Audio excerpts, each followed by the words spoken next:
Be brutally honest. Ain't nothing but being brutally honest. Coming at you with another video.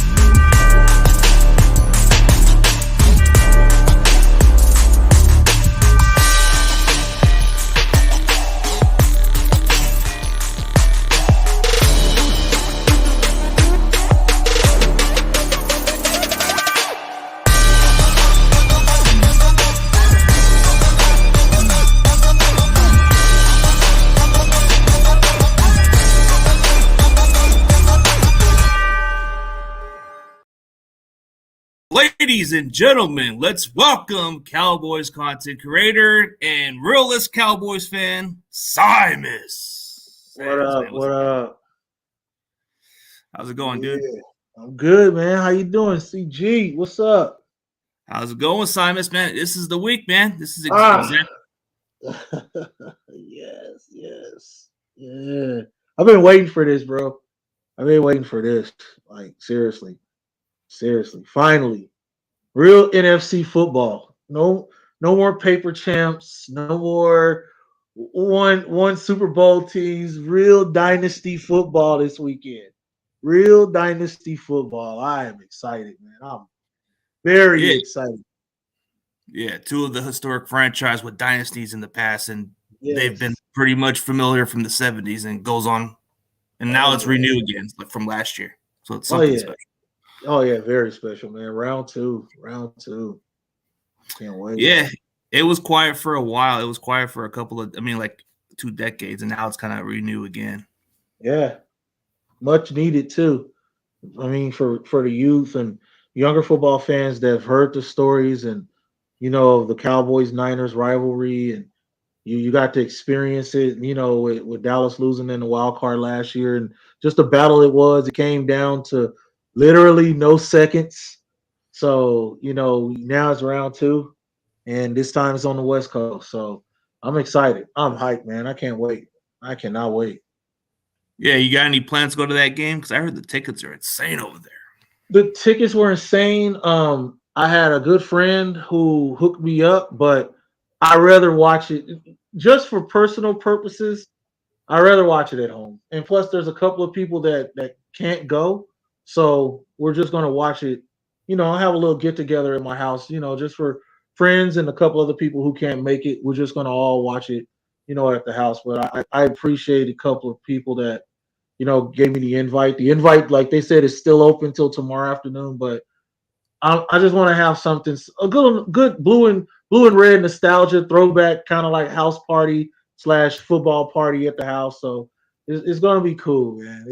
We're going to do the whole Dr. Dre Number the G thing with the 40s in the refrigerator. We're taking it back to the 90s. So it's kind of cool, man. Like, I can't wait, man. I'm really excited about it. I'm really excited. Yeah. I'm gonna spend it. I'm probably just gonna be able to watch it with the rest of my other family. Last week I was just watching it at my house, doing little play-by-plays. But since my mom sports that star, it'd probably be nice to enjoy a little football game. Oh man, it's not going to be an easy win for whoever wins. It's going to be a good hard fight. Yeah, we're no Mickeys. Unfortunately, it's all English 800. Dindu, trust me, we hooked it up, man. Oh, shout out to Dindu, shout out to D-Town. I got it, D-Town. I got his cash app, and that was the last case of 40 ounces that we had bought earlier this afternoon. Was courtesy of D-Town. And also, I gotta say this to D-Town since he's here. They got me drinking 40s. D-Town had put me in a corner a couple of years ago. It was like, all right, since you don't believe, every time we win, you have to drink a 40, and we won the whole month of December. I drank a 40 every time. They made me drink a 40 after the Bucks game. They making me drink a 40 tonight, and they're making me drink a 40 on Saturday. So the tradition continues, courtesy of D-Town. So yeah, man. Shout out to D-Town. Yeah, so D-Town's all about that, man. He's like, Dude's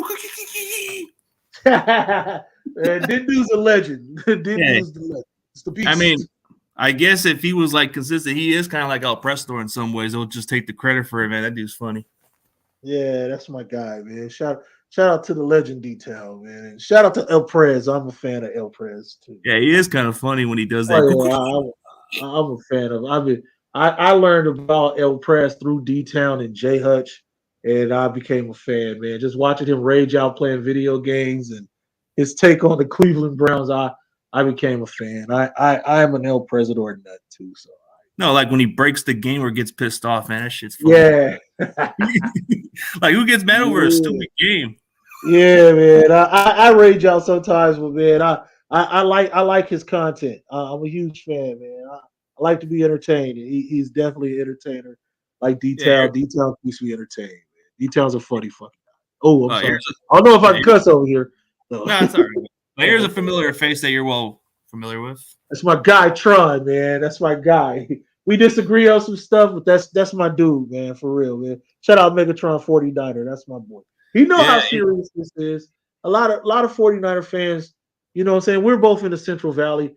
For all of us, man, I when I came here from Dallas, you know, and I learned the culture of the 49ers and how the empire is here. Yeah, man. I read all the OG 49er fans I know. It's like Christmas for us, bro.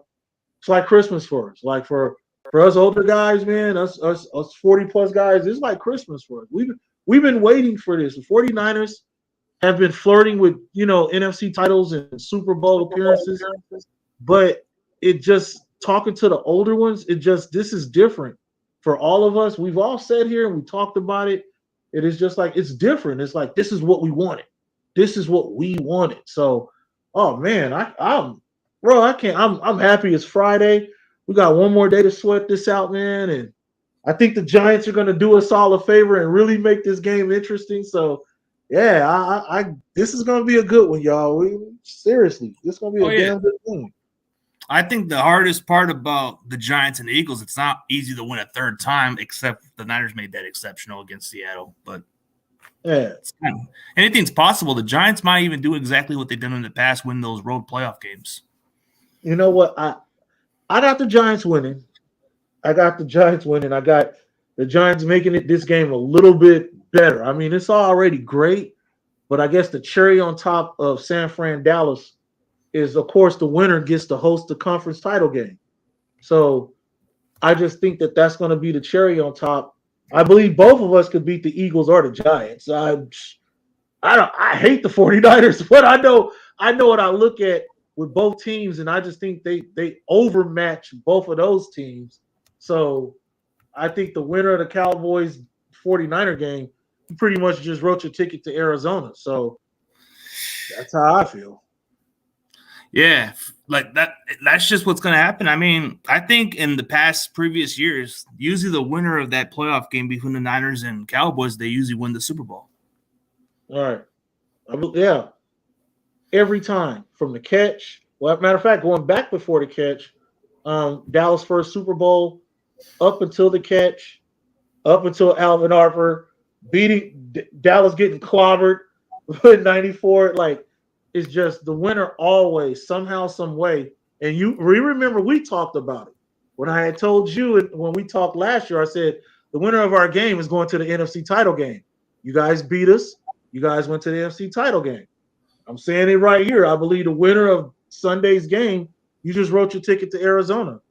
Who cares who your opponent is? I believe we can go, either one can go to the Lincoln win, or if you guys host at Levi or we host at AT&T, it doesn't matter. I think the two best teams in the NFC is in the Battle of Santa Clara on Sunday. That's how I feel. Oh, yeah. Here's a good question by John J., man. What's up, John J.? What's the weakest link that's more concerning to your Cowboys, man? It's the secondary and Ezekiel Elliott. Seriously. The secondary, most people don't know no one outside of Diggs. I could sit here and go, oh, yeah, we got this guy or we got that guy. Deron Bland from our home, from right here, Fresno State. And, he's a rookie. Xavier Rhodes just joined the team. So outside of Diggs, Calvin Joseph sucks. Like, Any Cowboy fan can tell you Calvin Joseph sucks. I hate Calvin Joseph, and everybody else is just a bunch of no names. I don't. They can't hang with a Brandon Ayuk. They can't hang with a Debo Samuel. So it's like some of our other guys. And Xavier, he's a veteran. He's 32 years old, but he just joined. He just had his first action in the Tampa game on Monday. So I believe that Zeke. I mean, come on, what Mr. 2.5, Mr. 2.1 yards to carry? Everyone don't even talk about Zeke. They talk more about Tony Pollard. So to me, it's the secondary and Ezekiel Elliott. Those are the problem guys. That's how I feel. As far as the production, like he's not like averaging as much as Tony Pollard. When Tony Pollard gets the touches, it's like big amount of chunks compared to Zeke, but it's very limited. He's a short get. He's become a fullback. I've heard people kind of say it. Yeah, he's become more. I can't even say Moose Johnson. That's a legend. He's just become a high priced fullback, and that's not cool. Like D-Town said, he got the money and went to sleep. The dude got the money and became a part-time fullback, and that's unacceptable. It's super unacceptable. So, yeah, it's Pollard. It's damn near Pollard, Malik, then Zeke. But Zeke's got. That's why he's the weakest link. Zeke needs to step up, way up. Yeah, that money talks all that stuff, man. He got that big money, bro. So I guess sometimes when you pay these players, they don't have no reason to be motivated at times. Yeah, and honorable mention, another weak link is Dak Prescott. Pressure him up front, and we've seen what he's done against great defense, man. That's exactly.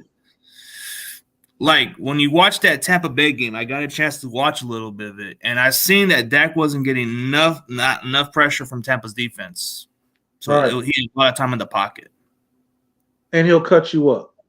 I mean, I can sit here and start the Booger McFarland. When you protect the quarterback and give him time to throw, he'll look good. That's easy. This is not, and I just hope that McCarthy and those boys, this is not these other teams. Take all of that and throw it out of the window. This is not. I'm a defensive guy. I respect the Niners defense. I hate the team. I could sit on your platform or anybody else's and start, fuck the Niners and da-da-da-da. I'm not going to do that. I can't do that. Like, I can't do it. I respect the defense. I respect the players. They're going to come at Dak and they're going to come at him heavy because they don't believe in Dak Prescott. I know that. They don't believe in Dak. And so he got to go out there and he's got to have his best damn performance. They're not going to let him dance around in the pocket like Tampa did. They're not going to let him do that. The things that he did Monday will not be the things he'll be able to do Sunday. And I hope that he knows that, and I hope the team knows that. Monday don't exist no more. That's over and done with. You beat Brady.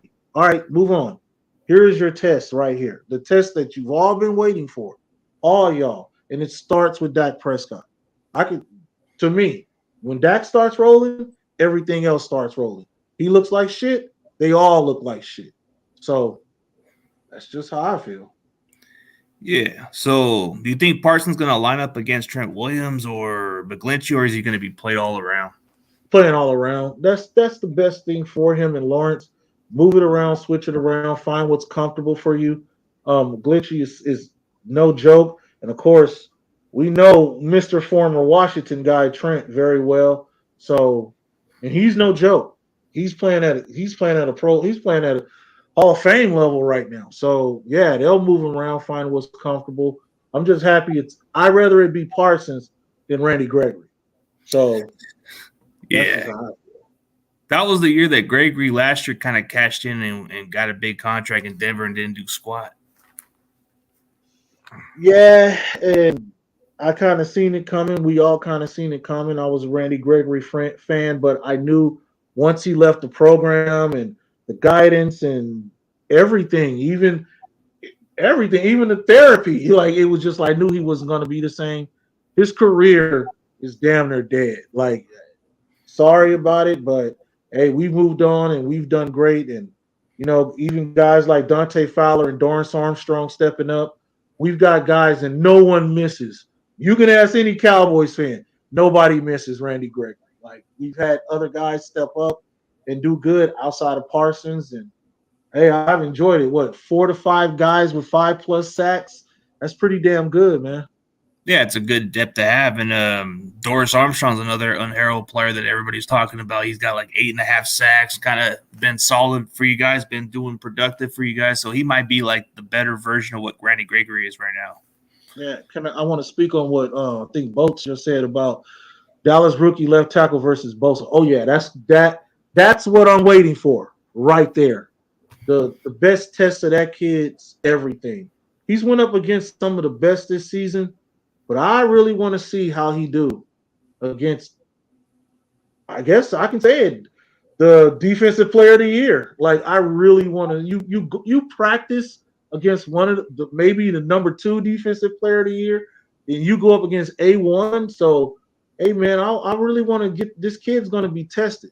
Bosa, I'm a fan. He's nasty. I like the way he played, and he's going to come at that kid. He's going to come at that kid hard. So we're going to need that kid to have a Pro Bowl, All Pro, All World performance. Yeah, he's good, man. He's good. He is good, but his ass is about to get tested. This is the ultimate test because Aaron Donald was punking him when we played the Rams. Aaron Donald got him a couple of times. So we're really going to see because this is a 4-quarter, all day, all night event until the clock says 0. So I really want to see how this works out for him. Like I said, I'm not taking this game. I'm not afraid, but I'm not taking this game lightly. Not at all. This is a war. I call it the Battle of Santa Clara. That's what I call it. And I mean the war. The war between it. It's like you got 2 good defense and a really good offense both together. So it's kind of like a good matchup to have. So, here's your guy. Here's your favorite dude. Right there. The legend, president, the great Duke Bothers. It all started with Duke. All of this started with Duke, and I was there. It all started with Duke one day in Dallas against the Bengals, and it's been a cool roller coaster ride since that game. And that's my guy right there. Nothing but love to the great Duke Bothers. Yeah, that's going to be a good matchup to have with Tyler. Was it Tyler Smith, the one you guys drafted from Tulsa, right? Yeah. I heard mixed reviews that he can be a mauler at times, but he's kind of been tested, like you said, against Aaron Donald and some other guys. So we'll see how that. Cox, Aaron Donald, he's played some of the best. I mean, compared to what he looked like I say, the first time we played the Bucks, compared to what he just looked like Monday night, I was like, okay, he's ready. That's just how I thought. All right, he's ready. Well, to look at the Bucks defense, I don't think Shaq Barrett was out there, right? For this one, I don't think so. He was on IR because he was like their best rusher out there. I think they had some guys that were like backups at that point, but you guys took the most out of it. Everybody was talking about Brady owning you guys, and you guys got over it. So, yeah. Hey, I gotta at least give you guys a little pat in the back for beating Brady, man, because you guys did it. So they can't say much about it. Now they can't say Brady owned you guys. You guys got to win over them. Yeah, and to me, in the best way, it's not a regular season. No one played on Sunday. The following Sunday, we got him out of the playoffs. Possibly that could have been the career. I think he's done. So, hey, what best way to go out than send him out of the playoffs? Because I just think it wasn't just for momentum or for the team. I think the NFL's tired of him. So it was like, all right, we did the NFL a favor. He's gone. That's just how I felt. Now we just need to get rid of Rodgers next now. Because I do like. Yeah, I agree. It's time for him to go too. Yeah. Hey, so your thoughts on Lamb versus Ward? Do you think that's going to be the matchup, or you think it's going to be somebody else? It's gonna be a good matchup. It is. It's gonna be a good matchup. I know a little bit about Ward, and like I said, I'm not gonna sit here and pound my chest and do all of this. I kind of for you guys, so you understand about me. It would be easy for me to sit here, CeeDee Lamb, and da da da da. I'm looking at guys like Michael Gallup and T.Y. Hilton. We know Lamb is a Pro Bowler. He's a 1,000-yard receiver. We know that. That's like me asking you about Deebo Samuel. It's those other guys that's going to have to step up. Like how they're going to have to protect Brock Purdy. I need those other guys to get open and help out Dak. I need Michael Gallup, who is our number 2. I need him to step up.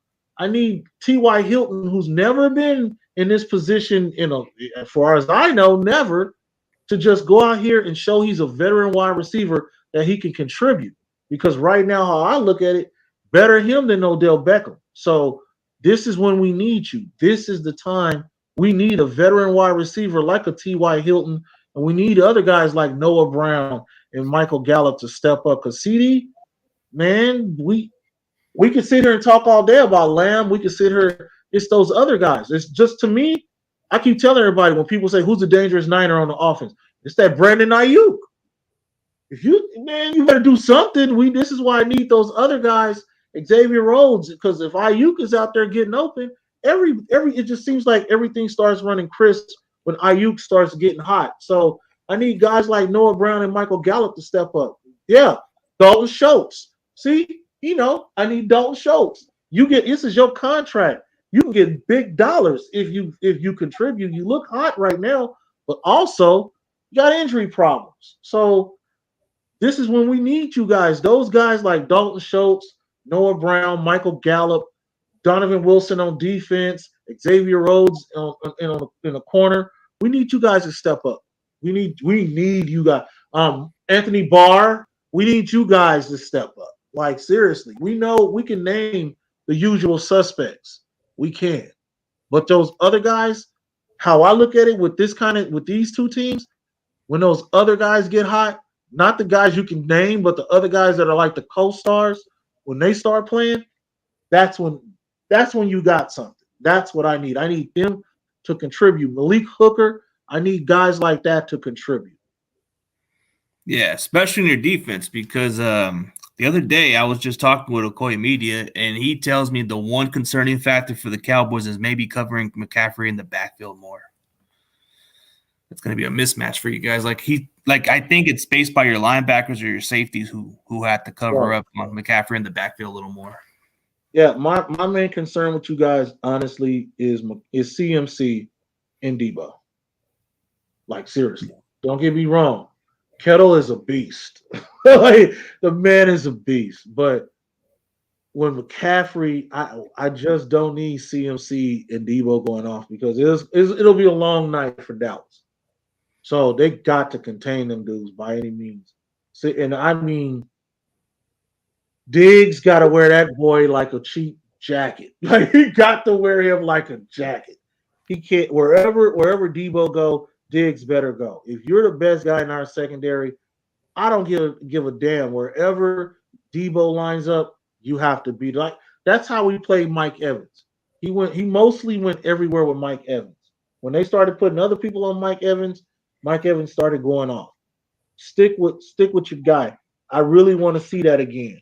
You have no choice. It's you and Debo. CMC, you can only do so much, because that looked like Stanford's CMC. Like, the 2,000 yards guy, yeah. Yeah, he looks like the Stanford guy. And that's something that concerns me. Like, he don't look like the guy from Carolina at all. He looked like it looked like you guys got him from Stanford. And it's rare to see that with a guy. It looks like he's comfortable being back up in the Bay. It's like he's at home. He plays like he wants to be there. I can't even say play like he want to be there. He play like he lives there. He play like, I'm from here. It's different. It's like, I've been wanting to do this my whole life. Nah, he play like, this is it. I'm home. This is where I want to be. He looks like Stanford Cardinal, Christian McCaffrey. Like, it's just like, damn, man. Like, shit. I don't look like the old veteran. He look like a guy that's just like, this. Damn, did they draft this guy? Like, that's going to be a problem. That I'm not going to lie to you. Again, not scared. Concerned? Him? Hell yeah. Debo? Hell yeah. Ayuk? Hell yeah. You got to put pressure on Brock Purdy. You got to make him. Now, I'm sorry to sound like everybody else, but you got to make him look like a 7th round. You got to make him look like an irrelevant quarterback. And that's one thing from the media to everybody. I got to say it. That's what I look. It's going to start on trying to figure out how to stop Purdy, because if you try to pressure him, he's kind of played pretty well when he's gotten under pressure a little bit, and he's actually kind of delivered the passes. Like, that Buccaneers game, the first game when he came in when Jimmy was injured, that one guy named Jalen Phillips was right on his face on the pressure, and he still delivered the ball to Kittle in that pass play, which, usually some quarterbacks tend to struggle a little bit on that. But he kind of made the most out of that throw. I'm real interested to just see Dallas defense versus the 49er offense. Like I said, I hope y'all wouldn't.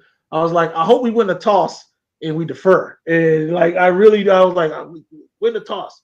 Let them come out. I need to see. That's the matchup I kind of want to see first, but it really doesn't matter as long as the game play. But I guess I really want to see how we look against that high-powered, and I said it, very high-powered 49er offense. A lot of weapons. Lots of fucking weapons.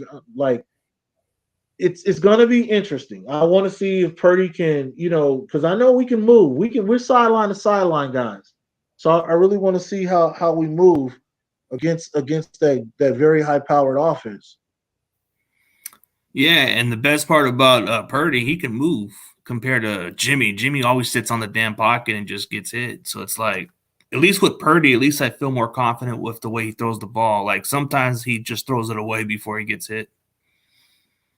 Is he? I really don't. I can't say. Oh, I don't know. Is he a pocket quarterback? Is he a dual threat quarterback? What is he? That's the question we all want to know. But he kind of seems like he can move a little bit outside the pocket a little bit, and then he has some better awareness of finding the next receiver. Like if the guy's not open, he'll look for the next receiver. If not, he'll move away and then he'll try to find the next guy. Okay.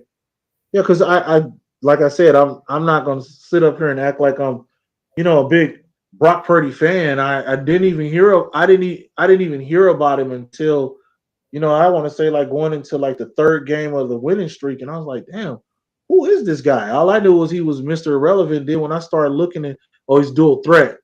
Okay. Yeah, but he's more of a pocket passer if anything else. He can move like that run against Seattle. I think he got it it was like, what is it, like 3rd and 13 or something like that. He got about 14 or 15 yards on that run play. I mean, he is kind of a little mobile. He can move. Okay. See, now we don't fare well. And one thing about us, Dallas doesn't really fare too well against dual threat quarterbacks. So that's definitely a problem too, because they really don't, fare well, against dual threats. Well, he's more of in the NFL. He's more okay, but he'll use his legs. Okay. Yeah, he's used his legs at times where he needed to get the first down. If nobody's open, he'll run. But most times he tries to look for the receiver if he could. Like in college in Iowa State, he played against the likes of Oklahoma and quite a few other good schools. But there was times where he had to scramble or either had to look for another open receiver. So it's like. Right.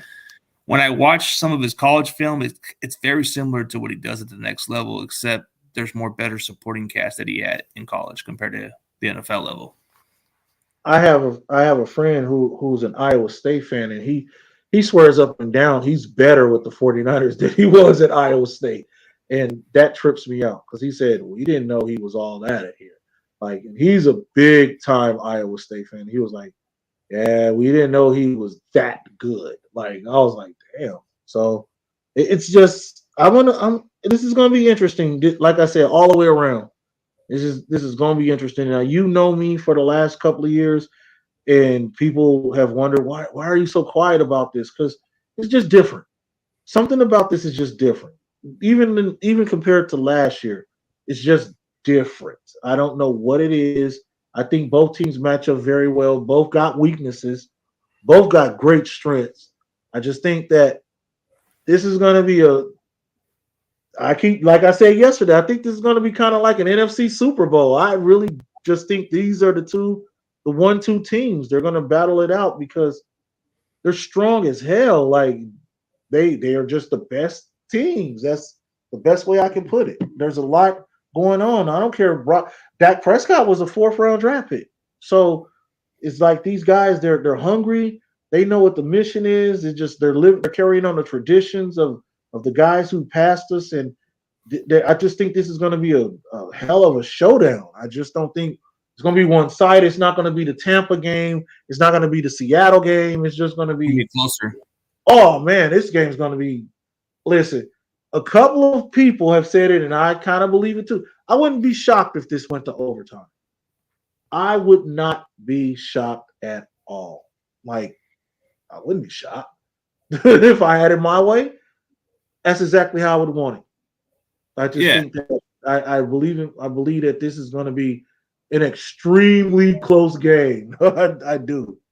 It's gonna be very close, like because you look at the other teams like who we played, Seattle and Tampa Bay.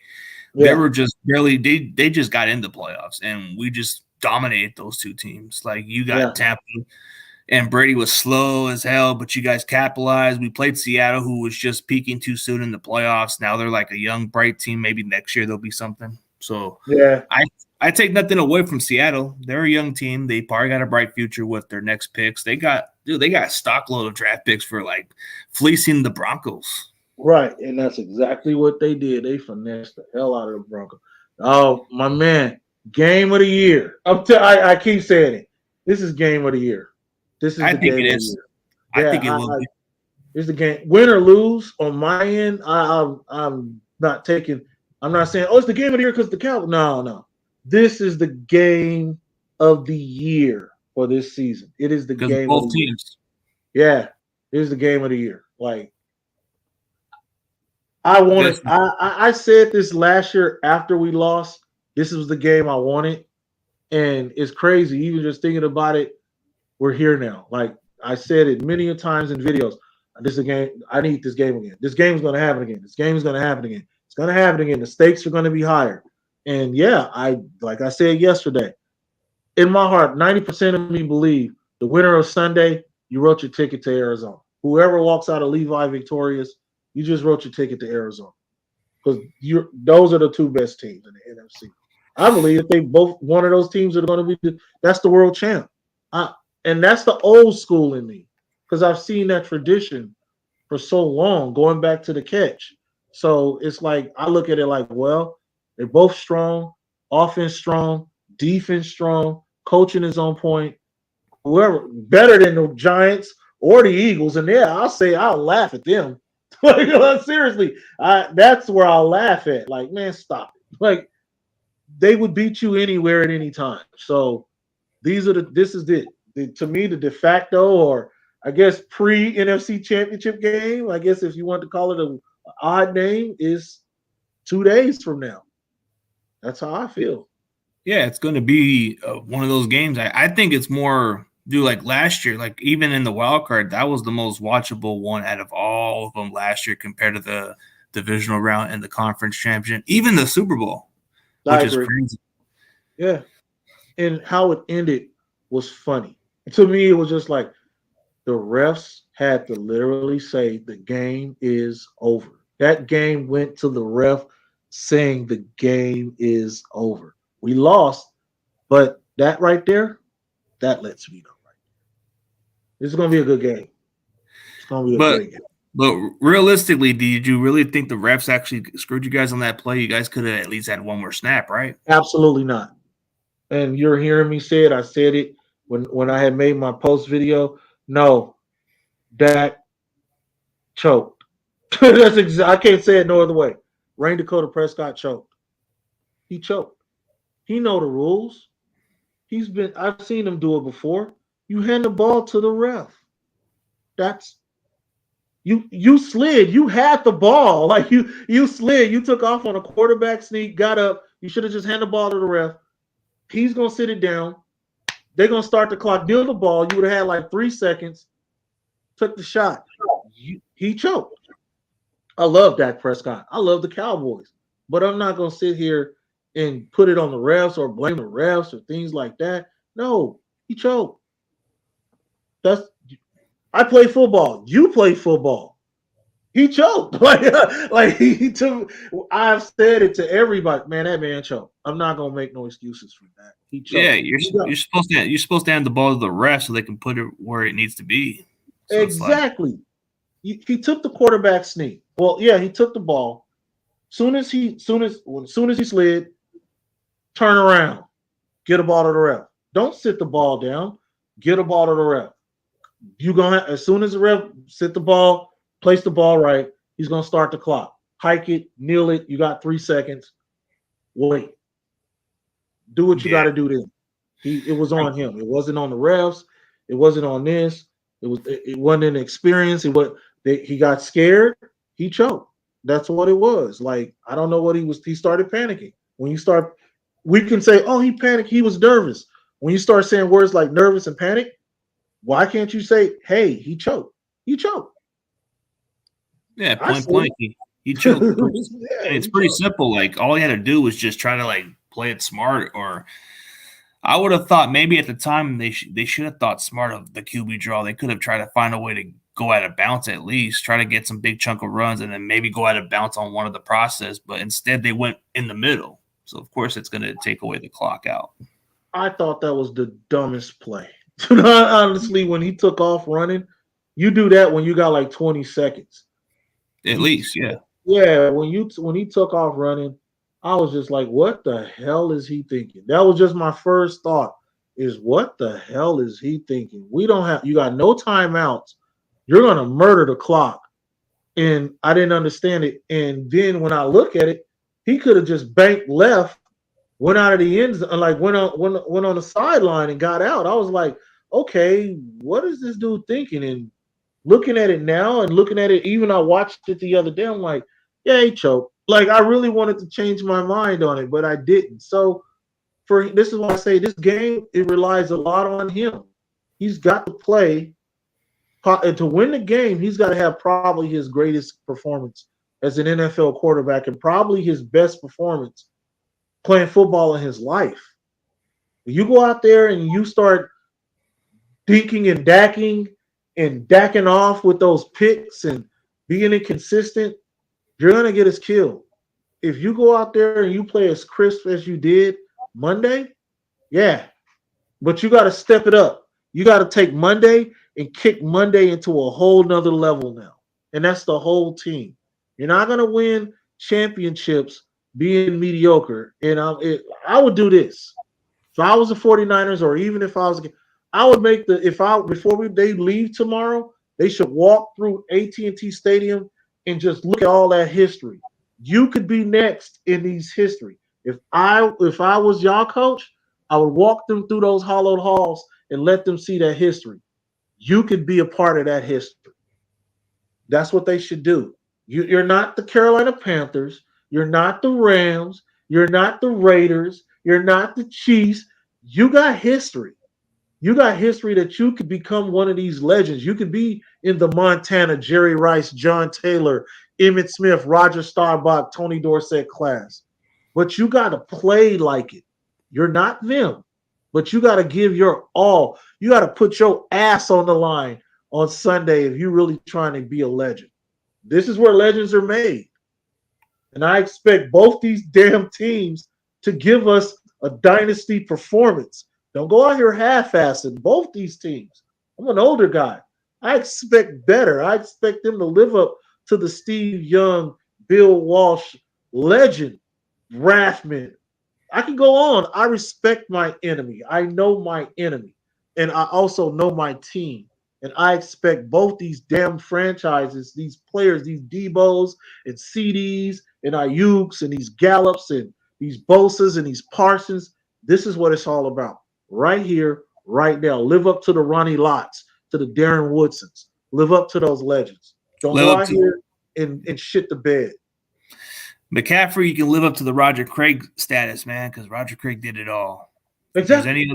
Or Ricky Waters, dude, you got a chance to submit your legacy, even with your father. Your father won a Super Bowl as a rotation player, like a role player for the Niners at wide receiver before he went to the Broncos. Right. So you have a chance, McCaffrey, to make history with the Shanahans, because if this comes down as history in the making, like you said, go back in the history books, you got Mike Shanahan winning the Super Bowl with Ed McCaffrey. And imagine Kyle Shanahan winning one with just Christian McCaffrey. Generation, right? Generation. Yes. That's got a history of the making. They might have done it in San Francisco and Denver, but they can do it again here. We'll see. Yeah. Oh, okay. I got a very important call. I'm gonna cut this short. I'm sorry, man. No problem, man. It's all good. This my My son's in Marines, and he keeps calling, so I want to grab this call. I don't know what's going on. Hopefully, it's nothing serious, but I want to say this before I step, man. I hope everybody's ready for a good show Sunday. Like, honestly, with me, I like to talk a lot of shit, but this is the first time since I've been making videos that it's not behind fear. It's like this is personal. And I keep saying, I've been saying it. This is very personal. And for the younger crowds that's never really got to experience, this is not last year's wild card game. Like I keep saying that. This is not that. I'm talking from first quarter to the last minutes. This is not that. Everybody knows what's at stake. Debo, he's been here. He knows what's at stake. Yes, I agree. They're in trouble. Like there it is, right there. I believe that both those teams, whoever wins Saturday, they're in trouble. You can't beat none of those teams on Sunday. This is why I keep saying the winner of Sunday. Man, if I was the NFL, go ahead and give them if you could change things, and I guess to put it that way, and it's not delusion. If you could change things, this would be the Super Bowl. To me, this would be the Super. It would be more interesting than anybody in the AFC, anybody playing tomorrow in the NFC. This would be the Super Bowl because these are the two best teams in the NFL. Period. They play Sunday. That's why they put us on Sunday. Like seriously, we're watchable. We're very watchable, and plus, so it's gonna look bad for whoever on Saturday, man. That's just dude. Like you said, Eagles or Giants, you're in trouble. Don't matter. I think either one's going this year. So, and I want to say this too because I see somebody say, "Yeah, fuck the refs." refs. Yeah, fuck the refs. But yeah, you guys, I got to get out of here. Yeah, he keeps calling. Yeah, okay, I'm gonna get out of here. You guys, thank you, CG, and I hate to cut it short, brother. All right, no problem, bro. So, hey, guys, have a good one. Have a good one, Simus. That's pretty much Simus. He wanted to go in for a chit chat, and if you guys want to go check out his content, he does a little bit of everything, but mostly he does a lot of his Cowboys. He'll address a lot of stuff that goes on behind the scenes, but he's a real as it gets. He's not your typical delusional Cowboys fan. He's more like what you call a 20%er. So a 20%er, he kind of innovated the word 20%er. But, hey, it's a great show for everybody else tuning in. I appreciate it. And we'll catch you guys later, man. And as always, go Niners. See you guys later. Peace.